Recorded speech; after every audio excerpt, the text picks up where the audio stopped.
Эта королева всех трав входит в десятку самых лучших растений в мире. Когда вы не употребляете мясо, рыбу, яйца, морепродукты, в этот момент люцерна просто незаменима для вашего здоровья. К тому же люцерна обладает противомикробными свойствами.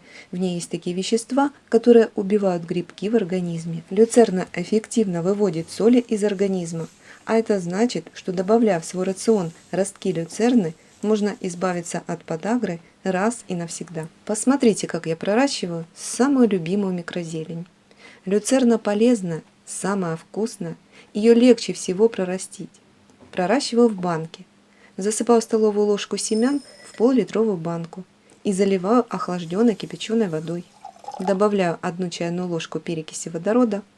Замоченные семена оставляю на 6-8 часов, либо на ночь настаиваться. Через 6-8 часов тщательно промываю при помощи ситечка, промываю 2 раза в день и оставляю баночку вот в таком положении, чтобы вся лишняя вода стекала. Затем накрываю крышкой. Ростки люцерны полезны для крови человека, так как содержат хлорофилл, который участвует в формировании красных кровяных телец. Это поможет повысить пониженный гемоглобин за считанные дни. Также проростки положительно влияют на зрение и омолаживают весь организм в целом.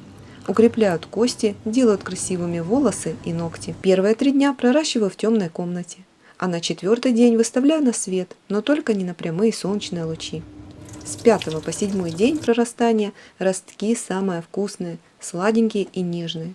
А если проростки из банки выложить в лоток, вы получите красивый зеленый газончик. Витамина С в проростках люцерны больше, чем в лимоне.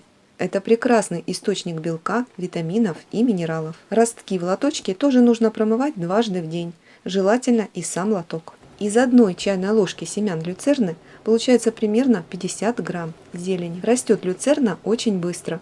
От момента посадки до сбора урожая проходит 5-7 дней, приблизительно как у крест-салата. Но есть одно условие. Для проращивания посуда должна быть прозрачной, и у нее должна быть обязательно крышечка. Но если нет крышки, воспользуйтесь пищевой пленкой. А также можно проращивать в обычной стеклянной банке.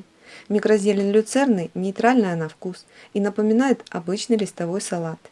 Семена покупаю в магазине «Садовод» или на рынке, там, где корм для птиц. Если это видео оказалось для вас полезным, ставьте лайки, пишите комментарии. Не забудьте с колокольчиком подписаться на канал, чтобы получать оповещения о новых видео самыми первыми.